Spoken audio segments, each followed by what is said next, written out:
Oke, selamat pagi anak-anak. Nah, jadi hari ini kita akan sama-sama mulai pembelajaran kita mengenai materi yang baru ya, mengenai disiplin. Nah, jadi sebelum kita membahas mengenai disiplin ini, Ibu harapkan kalian terlebih dahulu memperhatikan agenda kita hari ini ya. Jadi yang pertama, doa pembuka. Silahkan semuanya mengambil waktu untuk kita sama-sama berdoa memulai pembelajaran kita. Ya, jadi sebelum kita belajar mengenai disiplin, kita akan sama-sama berdoa. Dan di sini Ibu yang akan memimpin kita semua. Mari semuanya kita bersatu di dalam doa, kita berdoa.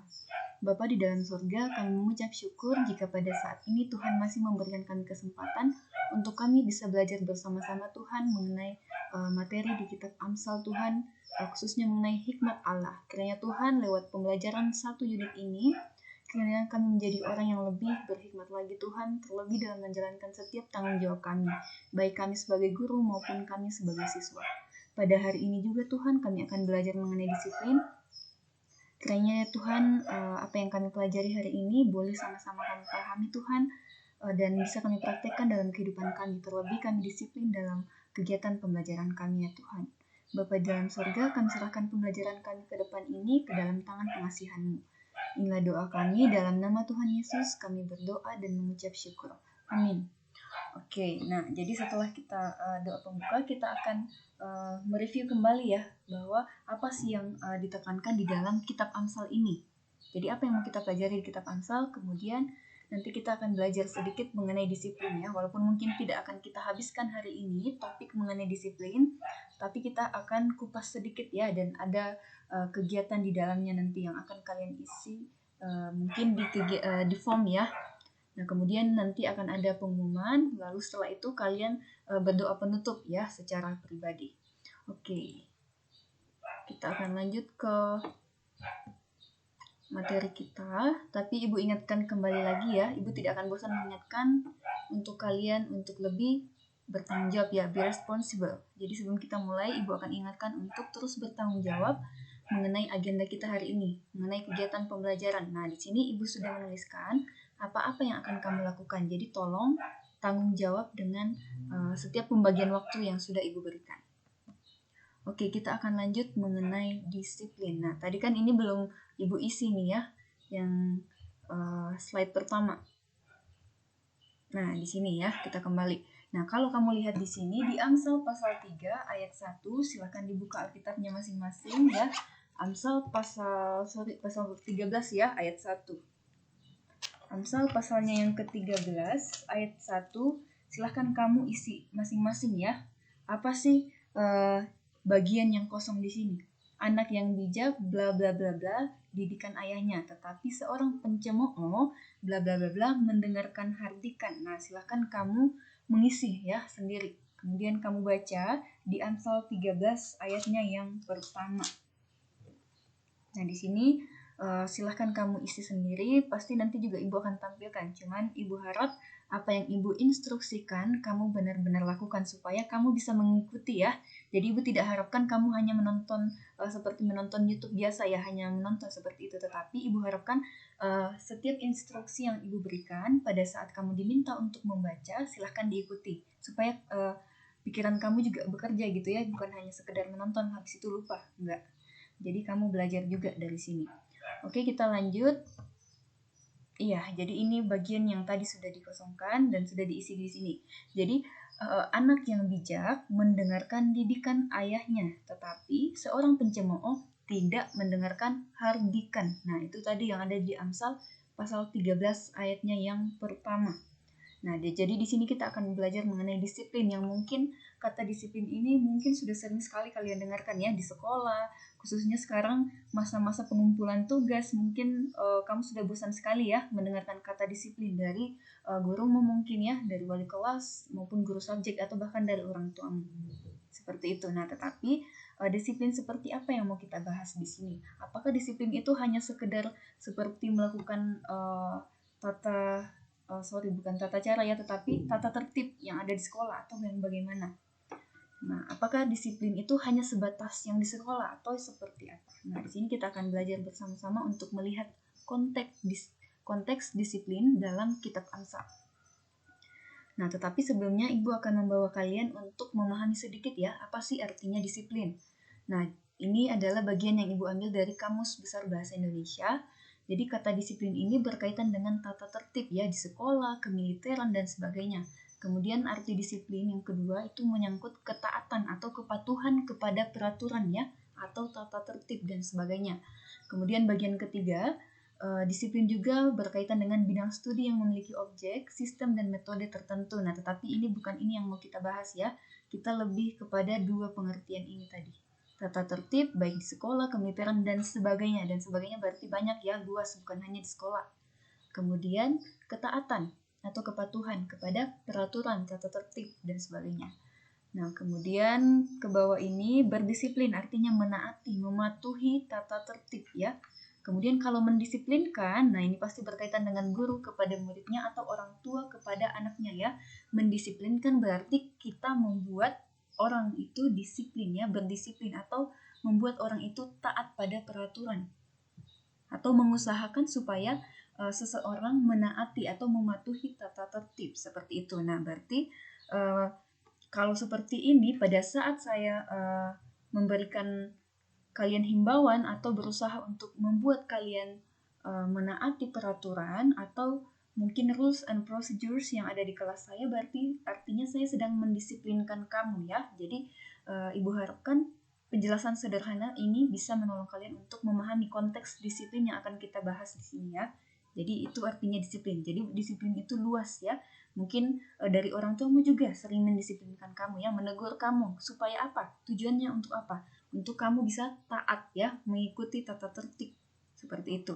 Nah, jadi ketika kamu ditegur itu juga bagian dari disiplin ya. Ketika orang tuamu berusaha melakukan berbagai upaya untuk membuat kamu taat, itu artinya kamu sedang didisiplinkan seperti itu ya. Oke, kita akan lanjut. Nah, sekarang bagian yang kita baca tadi dari Amsal 13 ayat 1, sekarang kita akan sama-sama melihat ya. Kemudian sama-sama mengamati ya. Di sini Ibu sudah berikan instruksi, amatilah. Berarti silakan kamu mengamati ya. Bagaimana sih sikap anak yang bijaksana ya atau yang bijak menurut Amsal pasal 13 ayat 1. Tadi sebenarnya sudah ditampilkan, tapi kita akan lihat lagi. Nah, di sini Ibu tampilkan lagi beberapa ayat setelahnya ya. Nah, jadi anak yang bijak. Nah, kalau anak yang bijak atau berhikmat itu seperti ini. Contohnya tadi Amsal 13 ayat 1 ya. Kalau anak yang bijak itu berarti dia adalah anak yang mendengarkan didikan ayah ya, ibu atau orang tua atau firman Tuhan atau otoritas yang ada di atasnya ya, baik di sekolah dan dimanapun itu. Kemudian bersikap rendah hati, mau dikoreksi dan membiarkan dirinya didisiplin ya. Berarti kamu membiarkan dirimu untuk disiplinkan oleh orang ya, mau diajar untuk taat kepada aturan seperti itu. Itu artinya adalah anak yang bijak, berhikmat. Nah, sekarang sambil Ibu jelaskan ini, silahkan kamu bayangkan dirimu ya, sambil direfleksikan. Apakah saya sudah menjadi anak yang bijaksana atau berhikmat? Seperti itu. Kemudian Amsal 10 ayat 17, mungkin nanti bisa sambil kamu buka ya di Alkitabmu, kamu perhatikan apa yang dikatakan di Amsal 10 ayat 17. Di sini Ibu sudah rangkumkan ya. Mengindahkan didikan, kemudian tidak mengabaikannya. Jadi dia mengindahkan. Kalau dia dididik, berarti dia menganggap itu sebagai suatu hal yang bagus gitu ya. Dan tidak diabaikan. Oh, pada saat didisiplinkan, diajari untuk taat, dia tidak mengabaikannya. Seperti itu. Kemudian bagian Amsal pasal 12 ayat 1, dia adalah anak yang mencintai didikan ya, pengetahuan. Dia suka pada saat dia didisiplinkan, pada saat dia dididik, diberikan pengetahuan, kemudian tidak membenci teguran ya. Nah, mungkin ini sangat relevan sekali ya untuk kita, khususnya anak-anak muda sekarang. Nah, kita sebagai anak muda, kalau kita ditegur ya, lebih cenderung untuk apa? Membangkang ya. Memang kamu siapa? Mungkin itu adalah hal yang pertama kali muncul di pikiran kita seperti itu ya. Nah, tetapi di sini dijelaskan bahwa anak yang bijak dan berhikmat itu justru dia sangat mencintai didikan. Dia suka pada saat dia dididik, dia diberikan pengetahuan, didisiplinkan. Nah, tetapi di sini dijelaskan juga bahwa anak yang bijak, berhikmat itu tidak membenci teguran. Dia malah suka ya pada saat dia tahu dia salah, kemudian ditegur, dia menyukai teguran itu. Kenapa? Karena teguran akan membuat kita menjadi orang yang lebih baik pastinya ya. Dan lanjut pasal 13 ayat 1, anak yang bijak dan berhikmat itu adalah anak yang mendengarkan hardikan. Nah, pasti tahu ya hardikan seperti apa. Mungkin pada saat kamu sudah tidak taat pada aturan, kemudian ditegur dengan kata-kata yang mungkin ya kamu anggap masih oke, ini masih biasa seperti itu. Tetapi pada saat kamu sudah mulai dihardik ya dengan kekerasan mungkin, bagaimana? Kamu mendengarkan itu kah atau ya udah biasa aja? Nah, silahkan kamu amati itu ya. Jadi anak yang bijak atau berhikmat itu mendengarkan hardikan. Kemudian pasal 13 ayat 18, anak yang bijak dan berhikmat itu akan dihormati. Kemudian pasal 15 ayat 5 dan 10, anak yang bijak dan berhikmat akan mengindahkan teguran walaupun didikan itu keras ya. Jadi meskipun mungkin ada di antara kalian ya dididik dengan begitu keras, tetapi kalau kamu tahu bahwa itu adalah untuk kebaikan kamu, maka kamu akan mengindahkannya, menerimanya dengan baik. Nah, berarti kamu disebut sebagai anak yang bijak dan berhikmat. Karena kamu tahu, oh ini adalah hal yang penting bagi masa depan saya ya. Saya tahu bahwa ini adalah hal yang bagus. Ketika saya salah, saya ditegur. Saya berusaha untuk diarahkan ke arah yang lebih baik lagi. Seperti itu. Kemudian kita lanjut pasal 15 ayat 12 dan ayat 32. Anak yang bijak atau berhikmat itu adalah anak yang suka ditegur, mau belajar dari orang yang bijak lainnya, kemudian dia mengindahkan teguran juga ya. Jadi polanya sama nih dari beberapa ayat yang tadi, kita melihat hal yang sama ya, suka ditegur, mau belajar dari orang yang bijak lainnya. Nah, orang bijak lainnya mungkin orang yang bisa kamu contoh ya, bisa kamu teladani seperti itu. Kemudian kamu mengindahkan teguran. Next, pasal 17 ayat 10, anak yang bijak atau berhikmat itu cukup dengan hardikan ya. Kemudian ia sudah mengerti atau memperbaiki kelakuannya. Tidak perlu dipukul 100 kali seperti orang bebal. Nah, ini lagi ya. Jadi kalau anak yang bijak atau berhikmat, sekali 2 kali ditegur, sudah mengerti, oh iya ini salah. Saya butuh didisiplinkan. Ini adalah hal yang baik ketika saya didisiplinkan, berarti saya harus menerimanya dengan baik. Tidak perlu dipukul 100 kali seperti orang bebal. Ini konteksnya dalam bacaan kita nih ya. Atau mungkin relevansinya dalam kehidupan kalian sekarang, mungkin kalian sudah diperingatkan ya mengenai tugas. Oke, misalnya nih, contoh ya, ini Ibu ambil contoh, misalnya Karisma. Karisma, silakan kumpulkan tugasmu. Ini peringatan pertama. Kedua, oke, batasnya hari ini. Karisma silakan mengumpulkan tugas, tapi belum dikumpulkan sampai dipanggil ke sekolah dan diberikan surat peringatan. Tidak sampai seperti itu ya. Jadi, kalau kamu adalah anak yang bijak dan berhikmat, sekali 2 kali ditegur, kamu tahu kamu salah, kamu melakukan kamu mengikuti instruksi seperti itu ya. Kamu menerima ketika kamu didisiplinkan. Kamu berusaha untuk mau didisiplinkan. Seperti itu. Kemudian next, pasal 17 ayat 24, anak yang bijaksana atau berhikmat, pandangan matanya tertuju kepada hikmat itu sendiri. Nah, apa sih hikmat? Pasti sudah tahu ya. Hikmat yang sudah kita pelajari di formatif 1. Nah, silahkan kamu ingat lagi apa sih hikmat itu. Jadi kalau kamu bijaksana dan berhikmat, pasti pandangan matamu atau fokusmu kepada hikmat itu sendiri. Kemudian pasal 19 ayat 25, anak yang bijak belajar dari pengalaman orang lain sehingga ia tidak perlu dipukul seperti orang bebal. Nah, misalnya nih, ya, ketika kamu melihat temanmu yang mungkin ada yang sampai contoh ya, Ibu tidak harapkan ini juga, mungkin ada yang tidak lulus nantinya. Ini contoh saja ya, mungkin ada nanti yang tidak lulus. Nah, tetapi dari sini apakah kamu menjadi orang yang belajar dari pengalaman orang lain? Ya mungkin kamu ketika melihat teman kamu tidak lulus, mungkin kamu bisa belajar dari sini. Apa yang salah dari teman saya sampai dia tidak lulus seperti itu? Nah, mungkin kamu sebagai anak, kalau misalnya kamu adalah anak bijak, berarti kamu akan belajar dari pengalaman orang lain. Apa sih yang dia lakukan? Apa yang dia tidak lakukan sehingga dia sampai tidak lulus seperti itu. Nah, kalau kamu adalah anak bijak, kamu bisa belajar dari apapun. Nah, bahkan kita dari melihat sesuatu di sekeliling kita, kita bisa belajar seperti itu ya.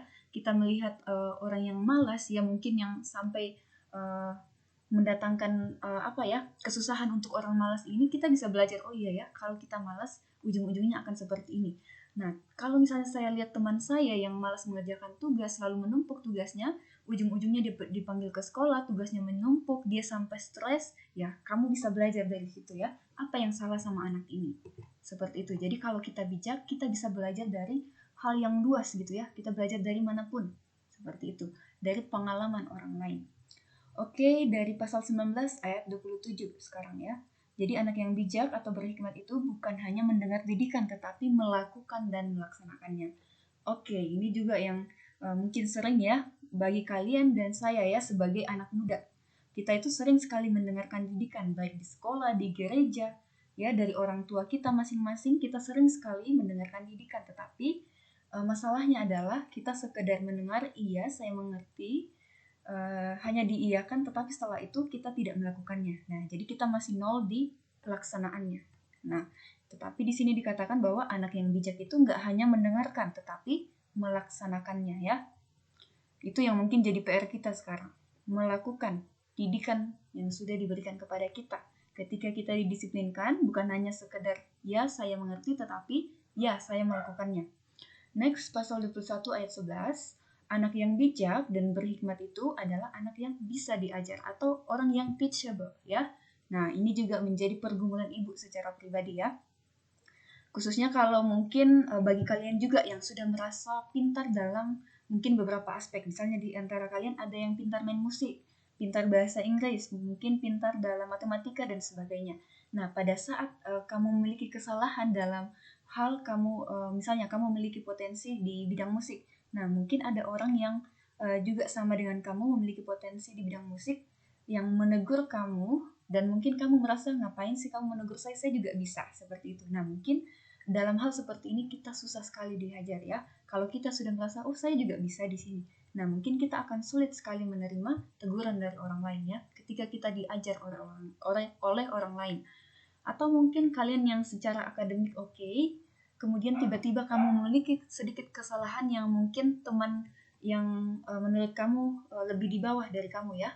Mungkin dari segi pengetahuan dia kurang, dan kamu merasa bahwa ngapain kamu menegur saya seperti itu, saya lebih bisa daripada kamu. Nah, mungkin di sisi ini kita sering sulit untuk ditegur. Nah, jadi kalau anak yang bijak di sini dijelaskan bahwa anak yang bijak itu selalu memiliki sikap ini ya, teachable, mau diajar atau bisa diajar ya. Kalau dia tahu dia salah, pasti dia akan merendahkan hatinya untuk mau diajar seperti itu.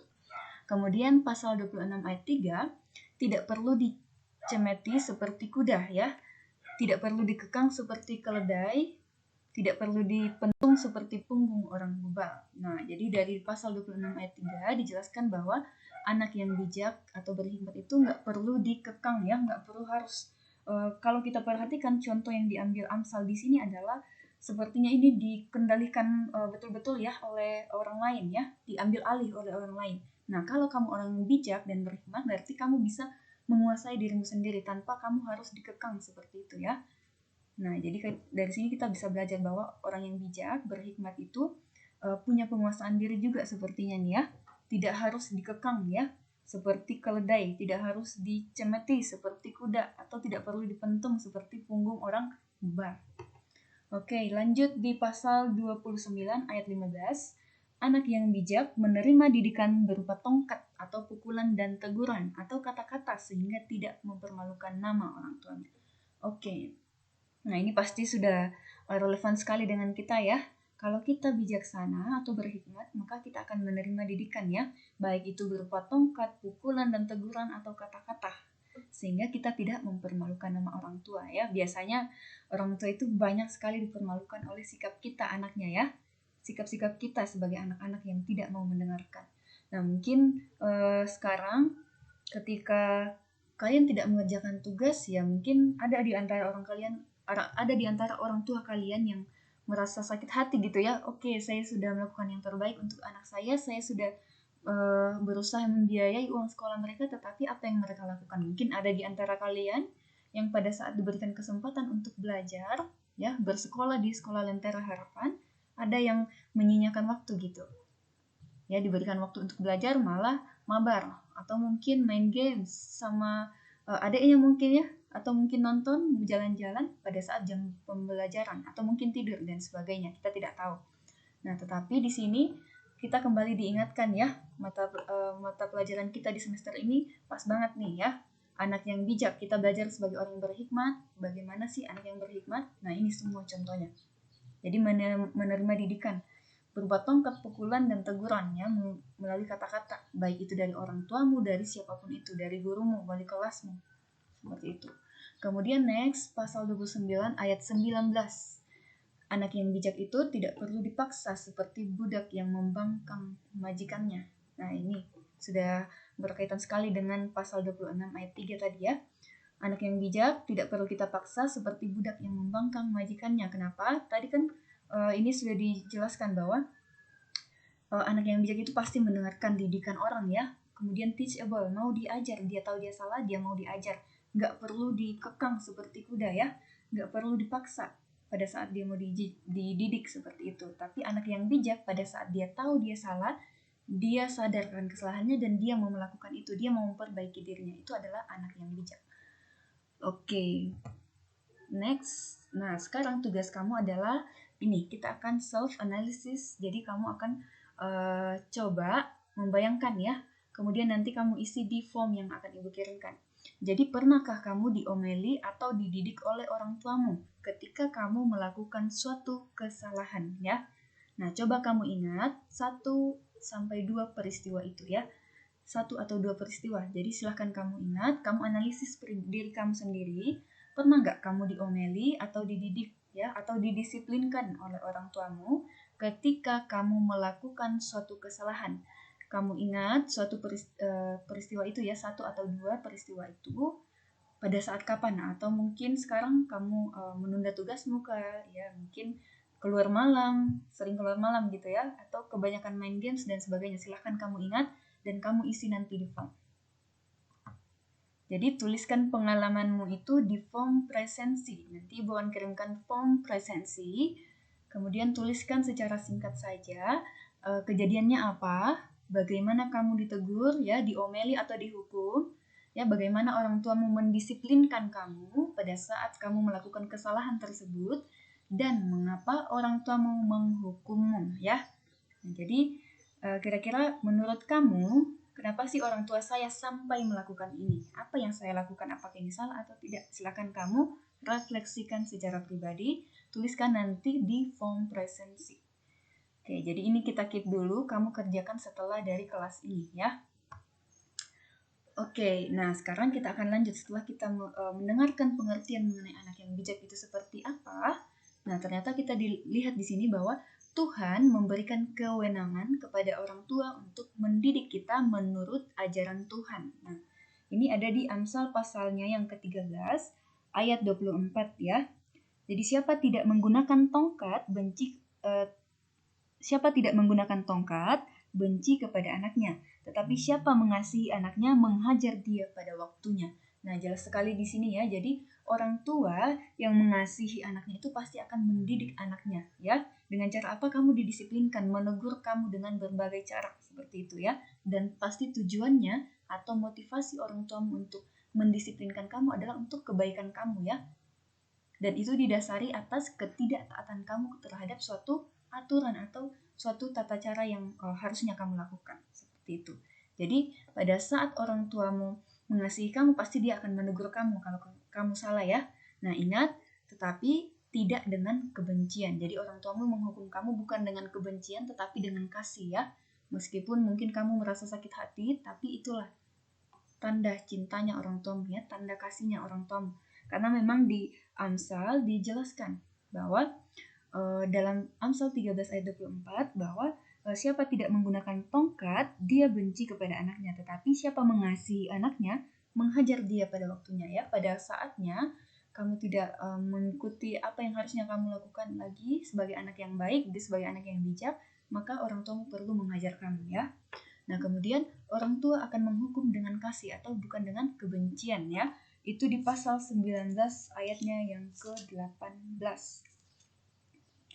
Hajarlah anakmu selama ada harapan, tetapi jangan engkau menginginkan kematiannya. Nah, Jadi ini jelas sekali orang tua akan menghukum dengan kasih tetapi bukan dengan kebencian ya. Bahkan sampai di ayat 18 di sini di pasal 19 ya, ayat 18, hajarlah anakmu selama ada harapan, selagi masih ada waktu gitu ya. Selagi masih ada harapan bahwa anak ini bisa berbalik kepada jalan yang benar, maka kita harus mendisiplinkan anak ini ya, itu. Tetapi jangan engkau menginginkan kematiannya. Nah, ini makanya di dalam kurung bukan dengan kebencian, bukan atas dasar kebencian, tetapi untuk apa? Selagi masih ada waktu untuk apa? Membawa kalian kepada jalan yang benar, seperti itu ya. Jadi walaupun terkadang teguran orang tua atau didikan dari orang tua atau bahkan dari gurumu juga ya atau otoritas yang ada di atas kamu, meskipun tegurannya itu mungkin terkadang keras buat kita ya, menyakitkan untuk kita, tetapi didikan itu perlu bagi kita ya. Kita perlukan guna menjadi apa? Lebih bijaksana lagi ya, dan kita menjadi orang yang tidak keras kepala. Nah, khususnya sekarang di masa-masa kalian ya, di usia kalian yang sekarang, ibu juga pernah melewati gitu ya. Nah, memang sulit sekali ya pada saat kita ditegur, diberikan nasihat oleh orang lain, susah sekali untuk kita memahami ya konteksnya seperti apa. Kenapa sih harus seperti ini? Mungkin kita selalu bertanya-tanya, kenapa sih guru saya keras sekali? Atau mungkin kenapa sih Miss Dian mengajar saya untuk tanggung jawab? Kenapa sih harus diingatkan lagi untuk tanggung jawab dalam masalah tugas saya, dalam menggunakan waktu saya? Bagaimana saya berbicara kepada orang, mungkin sekarang kamu bingung gitu ya, atau puji syukur ya kalau mungkin ada di antara kalian yang sudah sampai ke sana, tapi mungkin masih banyak juga yang bertanya-tanya, kenapa sih harus diingatkan mengenai hal ini, kenapa sih, kan biasa aja Bu. Nah, mungkin sekarang masih belum sampai ke sana, tetapi pada saatnya nanti mungkin kalian seusia saya ya, di usia yang ke-22 sekarang, saya baru menyadari gitu ya, oh iya, pada saat saya seusia murid saya dulu, sulit sekali untuk memahami untuk apa sih teguran seperti ini, untuk apa sih saya diajarkan untuk ini. Memang sulit sekali pada usia-usia seperti kalian, tetapi mungkin nanti pada saat usia kalian seusia ibu sekarang ya, kalian akan mudah sekali, bahkan tanpa ditegur lagi kamu akan apa ya, langsung bisa memposisikan diri, oh iya, orang tua saya sekarang seperti ini, ketika menegur saya dulu pasti perasaannya sakit gitu ya, pada saat ditegur anak-anaknya tetapi malah membangkang dan sebagainya. Nah, mungkin di situ kamu akan bisa memposisikan diri, karena memang di usia kalian yang sekarang adalah masa-masa mungkin banyak yang memberontak ya, mencari jati dirinya gitu ya. Nah, tetapi akan ada masanya kalian akan memahami tanpa ditegur. Kalian akan belajar dari pengalaman kalian. Bahkan ketika kamu melihat orang tuamu, mungkin kamu akan mengingat pelanggaranmu dulu ya. Oh iya, saya dulunya seperti ini. Oke, nah sekali lagi di sini kita diingatkan bahwa kita sebagai orang muda perlu dididik gitu ya di dalam ajaran Tuhan. Sebab apa? Sebab kita sebagai orang muda ini sering sekali melakukan hal-hal bodoh ya dan berbahaya. Kenapa seperti itu? Karena kita belum mengerti akibatnya. Seperti yang Ibu sampaikan tadi, kadang kita itu berbuat hal-hal yang di sini Amsal katakan hal-hal yang bodoh dan berbahaya. Kenapa? Karena kita belum paham ya akibatnya itu seperti apa. Makanya di awal itu kita mau belajar mengenai hikmat, Ibu tekankan sekali kepada kalian untuk belajar bertanggung jawab. Kenapa? Karena setiap dari perbuatan kita akan ada akibatnya. Nah, nanti di akhir pada saat kamu diminta pertanggungjawaban mengenai hal yang kamu pilih dan yang kamu lakukan, bisa nggak kamu pertanggungjawabkan? Nah, itu yang sangat Ibu tekankan. Kenapa? Sebagai orang muda kadang kita melakukan hal-hal bodoh yang tidak kita pahami ya, belum kita pahami akibatnya nanti seperti apa, dampaknya kepada orang lain seperti apa. Orang tua saya perasaannya nanti seperti apa, guru saya nanti seperti apa, teman saya seperti apa, atau mungkin komunitas saya nanti seperti apa jika saya melakukan ini. Nah, itu ya yang Ibu katakan tadi, memang masih sulit di posisi kalian sekarang untuk memahami semuanya ya. Karena pikiran kita mungkin masih belum sampai ke sana. Makanya Ibu harapkan, mumpung sekarang nih kita masih membahas ini, Ibu harapkan kalian sebagai anak muda ya, yang masih berusaha untuk mencari jati dirinya, untuk lebih berhati-hati pada saat kamu memilih melakukan sesuatu. Ya, dan usahakan kamu pertimbangkan untuk apa ya, pada saat kamu melakukan sesuatu, bisa nggak saya pertanggungjawabkan ini? Misalnya, saya mau bolos, misalnya, mungkin sekarang kan susah nih, pada saat di sekolah Lentera Harapan pasti susah sekali ya untuk bolos karena di sini dijaga ketat seperti itu. Atau mungkin pada saat pembelajaran online seperti ini, diberikan waktu untuk belajar, terus kamu melakukan kamu tidak mempertanggungjawabkan jam ini, ya, kamu malah mabar misalnya. Nah, nanti pada saat saya diminta pertanggungjawaban, bisa nggak saya pertanggungjawabkan perlakuan atau tindakan saya sekarang ini?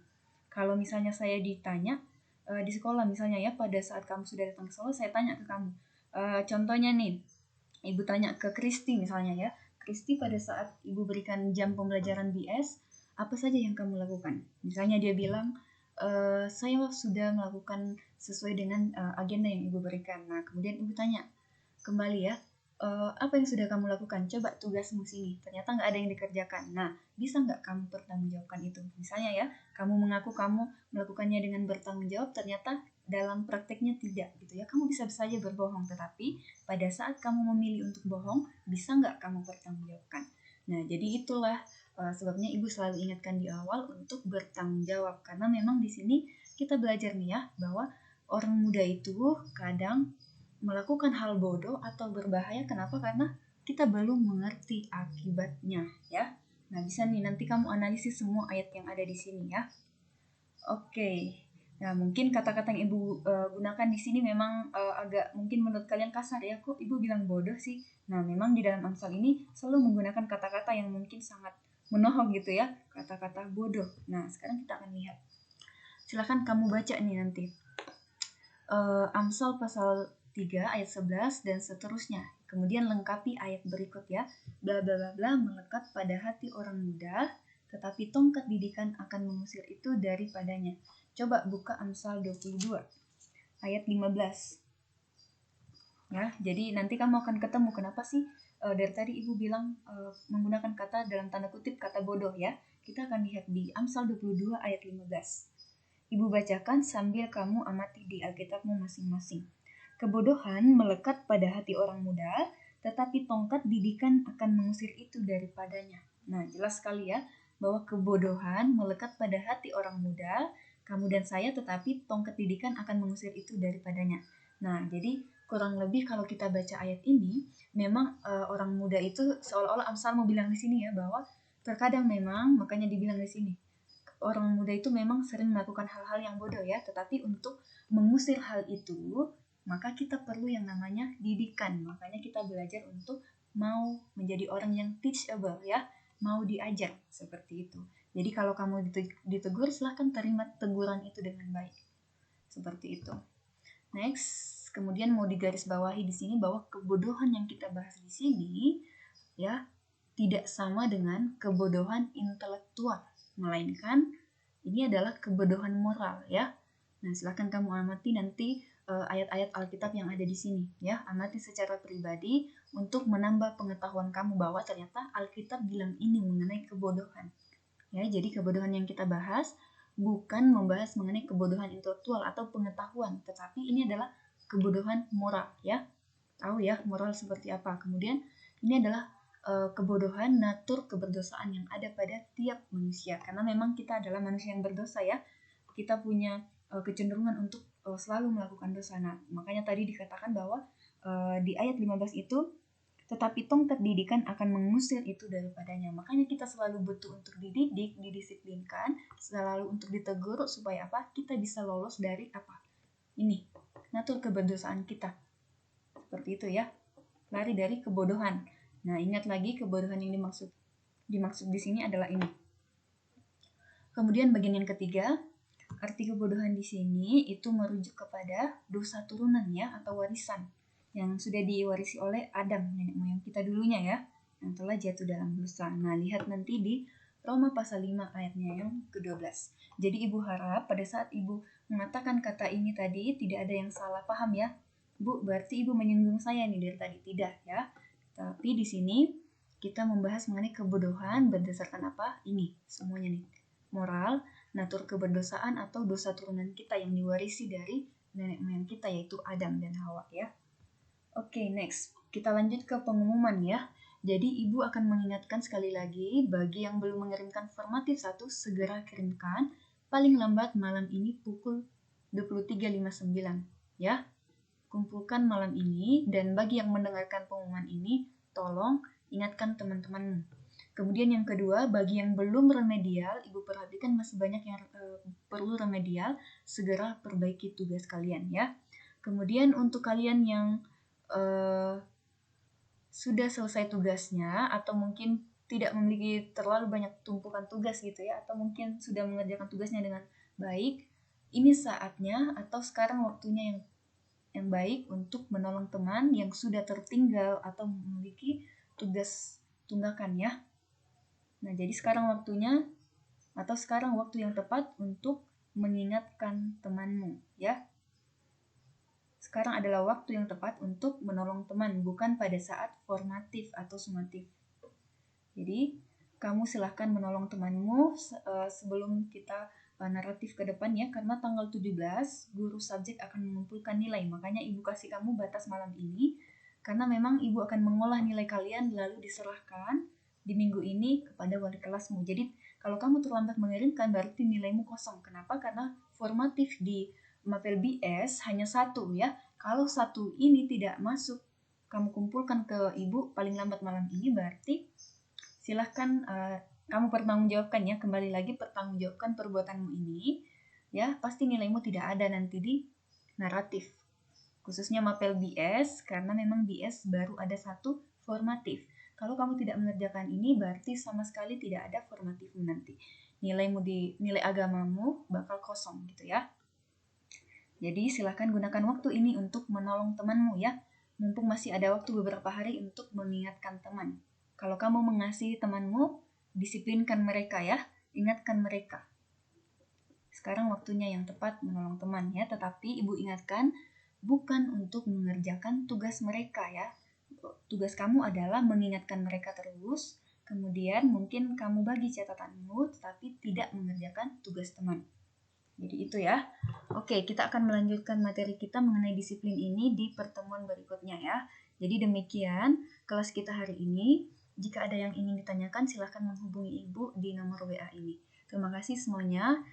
Silahkan mengisi form atau tugas yang sudah Ibu berikan tadi. Sampai bertemu minggu depan. Jangan lupa tugasnya.